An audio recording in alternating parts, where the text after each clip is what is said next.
This looks interesting. There's something missing here though. I can't quite put my finger. Oh yeah, there's only one chainring. Oh, this is SRAM's new 1x, Force 1. Looks all right. Let's take it for a ride.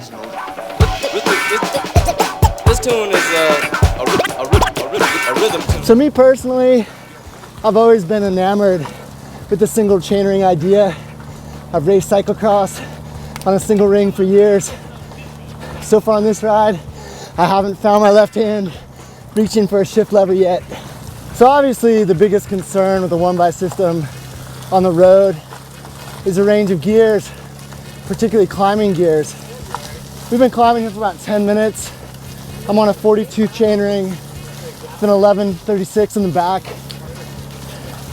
No complaints yet. Looks like I've still got one gear to go. So here we are riding along with US National Cyclocross Champion and SRAM sponsored athlete Jeremy Powers. How do you see the 1x system translating onto the road?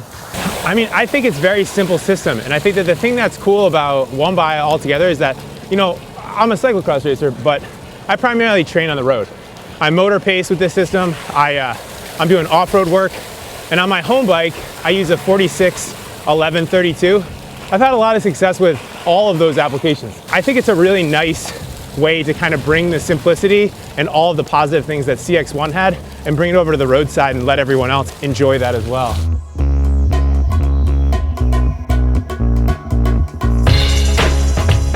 Now this 1x11 is not a setup that you should expect to see in the pro peloton, maybe for certain time trial stages, but it's important to keep in mind that professional road racing is not what 1x was designed for. Let's put the gear ratios into context. I rode a 40-tooth chainring with an 11x36 cassette.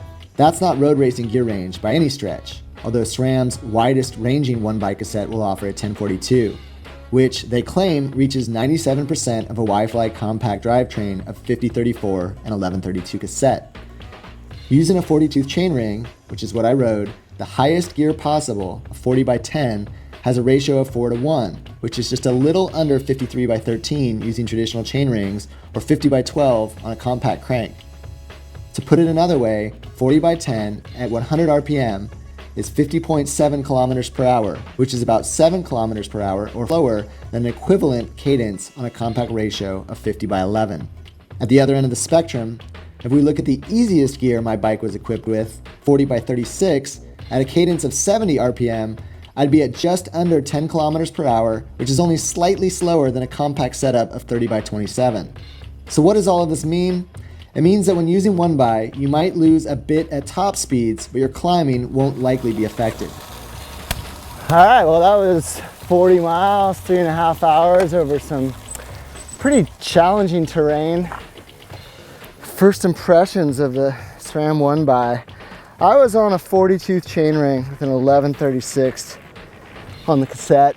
I used every gear on the climbs. It was a little spun out on some of the kind of false flat downhills. The roads were very, very rough. That didn't happen by accident. I think SRAM brought us out on those roads because they wanted us to see how there really is no chain slap, and there wasn't. The shifting was really crisp and clear. Am I sold on 1x? Tough to say. I don't like to be spun out, so I would probably try it with a 42-tooth chainring on the front. That said, I did use every gear on the climb, so it might be the type of thing you have to play around with a little bit to find the exact gear ratio for you, but it's definitely an interesting concept, particularly for that style of riding. For more GCN mechanical videos, click up here. For how-to videos, click down there. And to subscribe to GCN, click right here. Now if you excuse me, I'm gonna go have a recovery drink.